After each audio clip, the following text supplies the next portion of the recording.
It's hard to bring cutting-edge science into the primary school classroom. Roche Pinner Primary School's answer to the problem was to invite STEM ambassador Claire Davey into their school.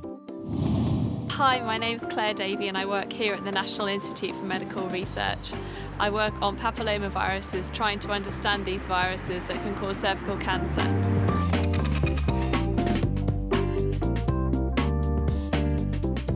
Claire finds out how viruses work and how they affect the cells in our bodies. By learning more about these viruses, Claire is doing important work that can help to cure and prevent diseases. So what I'm looking at down the microscope is some human cells. After infecting cells with virus DNA, the cells are stained in different colours.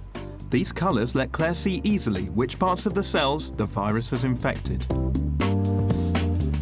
My epiphany was when I was aged 11 and somebody gave me a piece of magnesium and a Bunsen burner, and the thing goes off like a rocket, and that was me. I was hooked, and that's my career now. Keen to share her passion with the next generation of scientists, Claire is a STEM ambassador, one of many throughout the country who work with school pupils, broadening their experience of science, technology, engineering and mathematics. There's this huge bank of STEM ambassadors who are really keen to go out to schools, and they have a lot of resources that the schools don't have, so they have access to funding and equipment that could really benefit the schools. I mean, it's nice for the children to also meet people who are actually doing, real jobs and not just science teachers.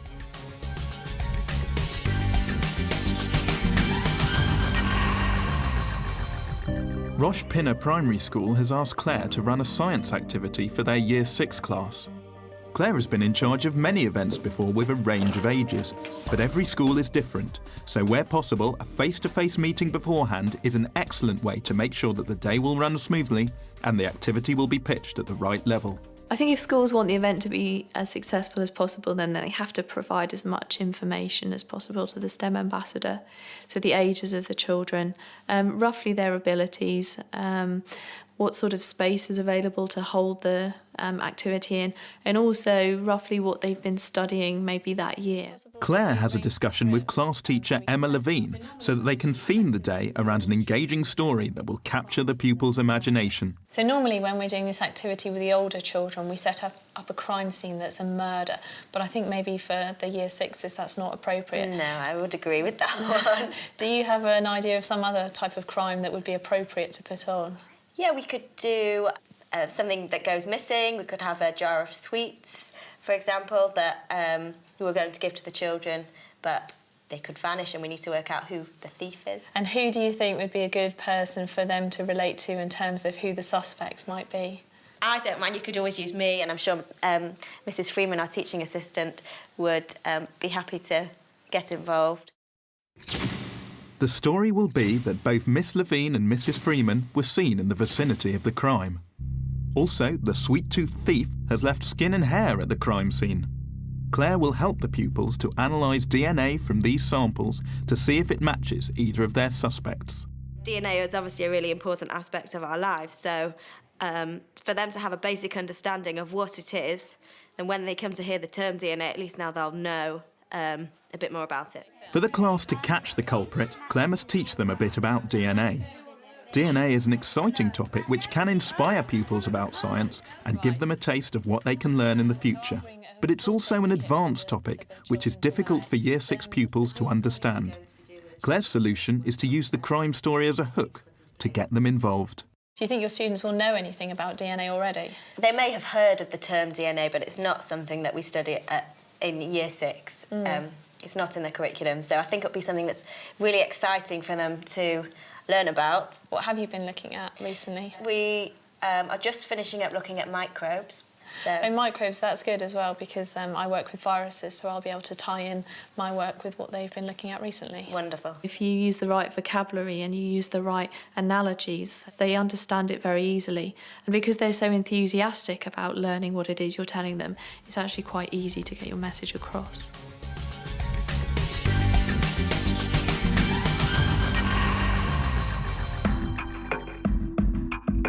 It's the big day, and Miss Levine's Year 6 class have come back from assembly to find their classroom is a crime scene. Luckily, Claire and her colleague have come to coach the class, to catch the confectionery criminal. The first thing I'd like you to do is to think about cake, OK? Now, I love cake. Who else likes cake? Right. What's your favourite type of cake? Chocolate. And how about you? Fudge cake. If you were going to make your favourite type of cake, how would you know what to put in it? What would you have to look at? A recipe, OK. But what about humans? Is there a recipe for making you? Well, there is, and it's called DNA. Claire tells the pupils that everyone has DNA in every cell of their bodies, and because everyone's DNA is unique, it can be used to catch criminals. Don't you normally use fingerprints to find out crime? OK, so if you're a criminal and you think you might be caught because of your fingerprints, what could you do? Oh, you could wear gloves. You could wear gloves, OK, so it's really easy to stop the police getting your fingerprints. Now that they know a bit about DNA, the class splits into groups and completes a range of activities to suss out the sweet-stealing suspects. So if they touch the crime scene, then pieces of skin might come off their hands, and skin is made of cells, and so the cells contain DNA. So what else might be found at a crime scene? Yes? Hair? Hair, yeah, OK, so hair also contains DNA. One group are making models of the suspect's DNA. The DNA models can be stretched out to form a long ladder, and the important information is held in the rungs down the middle of the ladder. The different coloured beads represent different molecules, and the pattern of those colours in the middle forms a unique sequence for each person. C is blue. We need 2 blues. Together. No, it's not. Two blues? There you go. Having engaging hands-on activities means the children are easily getting to grips with the complexities of DNA. I think all the children understood what DNA was and why it's important and where it comes from. And on a basic level, it definitely is not too hard for them to understand. Once the pupils have completed models of the suspect's DNA, they must now split up the long chain wherever a certain pattern of colours occurs.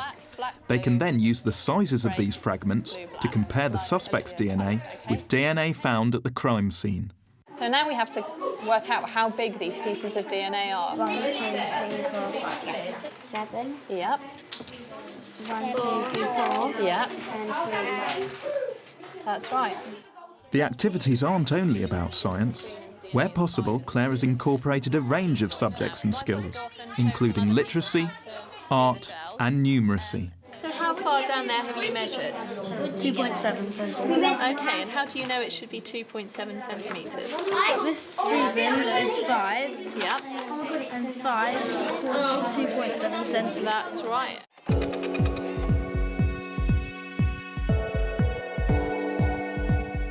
With a love of science from such a young age, it's not surprising that Claire's enthusiasm for the subject spills through into her other interests. I really like cooking, which I think is just kind of science that you end up eating. I also like music, so I'm currently teaching myself to play piano, and there are a few other instruments that I played quite badly in the past. As part of her job, Claire uses a technique called gel electrophoresis to analyse DNA from viruses. A small amount of prepared DNA is carefully placed onto a slab of special gel and an electric current is applied. The current flows through the gel for over half an hour, and this splits the DNA into its component parts. One of the benefits of a visit from a STEM ambassador is a chance to use professional equipment that's not normally available to the school. Claire has brought along the gel electrophoresis equipment so that as well as working with their DNA models, pupils can also see how DNA would be analysed in a real laboratory. So you've got to have a really steady hand for doing this, so who thinks that they're going to be able to do that? OK.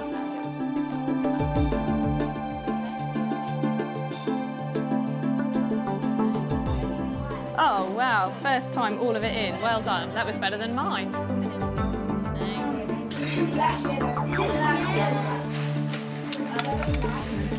Gel electrophoresis has separated the DNA out into several fragments, just as the pupils split up their models of DNA into fragments. Large fragments find it harder to move through the gel, so they don't travel as far as smaller fragments. Who can tell me which piece of DNA is the smallest? Yes. Yellow, And why do you think the yellow is the smallest? because it's moving the fastest. That's right, it's the smallest, so it can get through the gel really easily, so it's moving fastest and therefore it moves furthest. I enjoyed today because we got to do loads of experiments and investigate DNA. So I had fun doing all the art and doing the gel over there. I enjoyed today because I learned a bit about DNA, which I had no idea about before. Claire's activities have really got the pupils thinking about science and DNA. Having a practicing scientist come into schools means that the pupils have a chance to pick her brains with the questions that they have. Did dinosaurs have DNA? Dinosaurs did have DNA. If we had access to their DNA, then people say we might be able to make dinosaurs. But the problem is, not only do you need the recipe for making a dinosaur, you'd also need a mummy to make the dinosaur in. And since we don't have any mummy dinosaurs, it's unlikely, at least for the time being, that we'll have any baby dinosaurs. I'm hoping that it will enthuse some of them to go on to study science further, but more importantly, I'm hoping that it will enthuse all of them to go home and talk about science with their family and friends. All the big questions in science, like time travel and cloning. Yeah, okay, so cloning is when you can make exact copies. Do you think that's a good idea? No. Why don't you think it's a good idea? It might be good on animals to get more food. Yeah, what about cloning humans? Is that a good idea? No. No, okay, so that could cause problems, couldn't it? With Claire's visit nearly over, there's one last question that needs to be answered. But now the big question is, who do you think stole the sweets? 1, 2, 3. I never thought she would take them because she's really nice. I was really shocked because I never would have thought it was her. I enjoyed being one of the suspects. It was all a bit of fun, and I think the children quite liked it. Although the children might have thought it was me, but of course it was Miss Levine. I was really pleased with the activities today. The kids were really great. They were very enthusiastic.